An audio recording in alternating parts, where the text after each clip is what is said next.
साल 1799 एक महत्वपूर्ण पत्थर की खोज ने प्राचीन मिस्र की भाषा और उसकी सभ्यता के रहस्यों को उजागर किया। इस पत्थर को रोसेटा स्टोन कहते हैं। इसने हमें उस खोई हुई भाषा को समझने का तरीका दिया जिससे हम इस महान सभ्यता के बारे में अधिक जान सकें। रोसेटा स्टोन की खोज ने हमें मिस्र की प्राचीन लिखावट हायरोग्लिफिक्स को पढ़ने में मदद की और इसके माध्यम से कई ऐतिहासिक रहस्यों को सुलझाया गया। मिस्र की सभ्यता के बारे में हेरोडोटस ने कहा था कि यह नील नदी का उपहार है। नील नदी ने यहाँ की कृषि को संभव बनाया और इस नदी के किनारे बसे लोगों ने एक संगठित समाज का निर्माण किया। नील नदी की वार्षिक बाढ़ ने उपजाऊ मिट्टी प्रदान की जिससे फसलें उगाई जाती थी। इस नदी के बिना मिस्र की सभ्यता का विकास संभव ही नहीं था।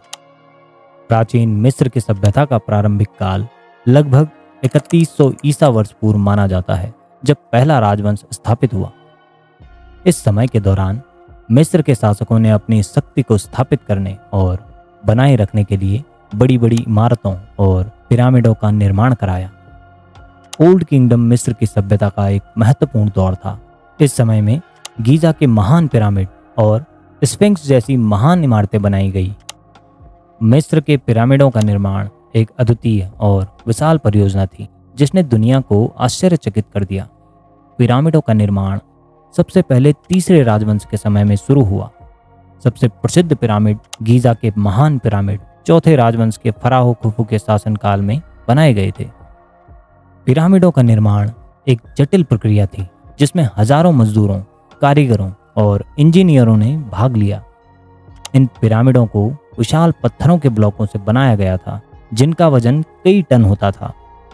इन ब्लॉकों को नील नदी के किनारे से लाया जाता था और विशेष उपकरणों और तकनीकों का उपयोग करके उन्हें सही स्थान पर रखा जाता था। पिरामिडों के निर्माण के लिए कई सिद्धांत हैं।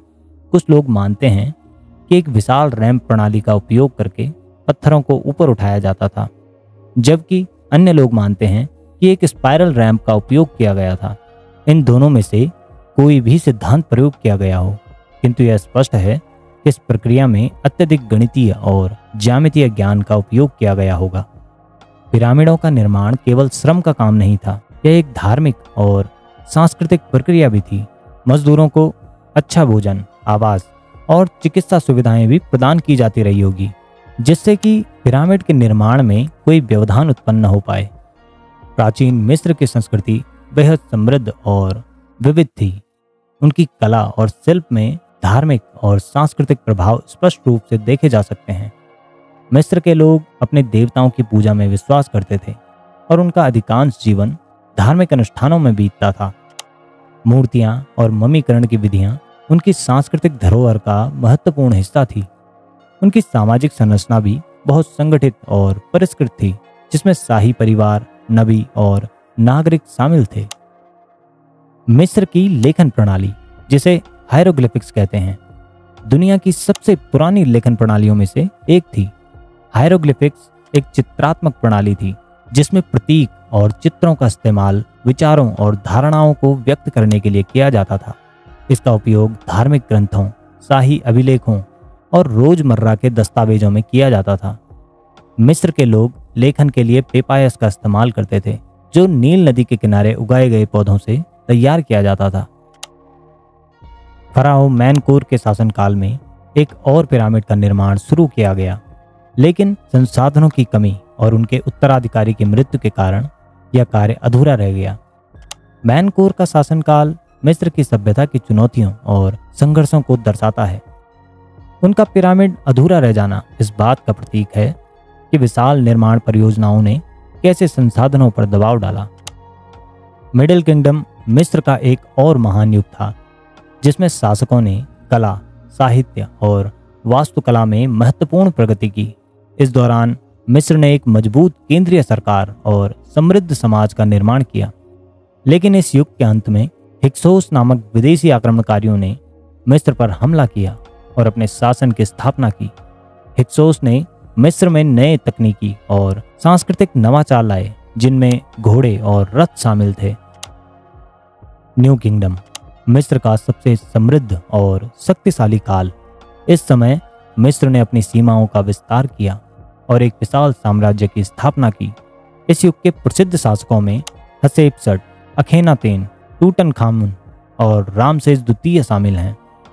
हसेपसट ने व्यापार मार्गों की स्थापना की और विशाल निर्माण परियोजनाओं का संचालन किया। रामसेस द्वितीय ने मिस्र को अपनी महान सैन्य विजयों के लिए प्रसिद्ध किया और कई भव्य स्मारक बनवाए। न्यू किंगडम के बाद मिस्र की सभ्यता का पतन शुरू हो गया।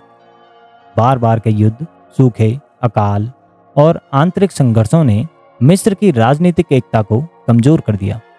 तीसरे मध्यवर्ती काल में मिस्र छोटे छोटे राज्यों में बंट गया और नूबियन, असीरियाई और अंततः फारसी आक्रमणकारियों ने मिस्र पर हमला किया। इस समय के दौरान नूबियन आक्रमणकारियों ने मिस्र के दक्षिणी हिस्से पर कब्जा कर लिया और अपनी राजधानी कुश की स्थापना की।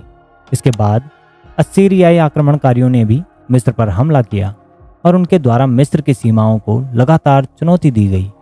फिर फारसी साम्राज्य ने भी मिस्र पर आक्रमण किया। फारसी शासकों ने मिस्र को अपने साम्राज्य में मिला लिया और यह क्षेत्र एक नए साम्राज्य का हिस्सा बन गया। फारसी आक्रमण ने मिस्र की स्वतंत्रता और उसके सांस्कृतिक गौरव को गंभीर रूप से प्रभावित किया। हालांकि मिस्र की प्राचीन सभ्यता का पतन हुआ, लेकिन उसकी महानता और सांस्कृतिक धरोहर आज भी जीवित है। मिस्र के पिरामिड, स्फिंक्स और अन्य प्राचीन स्मारक आज भी विश्व भर के इतिहासकारों और शोधकर्ताओं को अपनी अद्भुतता से मोहित करती है। मिस्र की सभ्यता ने विज्ञान, गणित, चिकित्सा, वास्तुकला और कला में अनमोल योगदान दिया। उनकी लेखन प्रणाली हायरोग्लिफिक्स ने हमें उनके धार्मिक विश्वासों, सामाजिक संरचनाओं और सांस्कृतिक जीवन की झलक दी। आज आधुनिक मिस्र इस महान सभ्यता की धरोहर को सहेजते हुए अपनी प्राचीन जड़ों को याद करता है।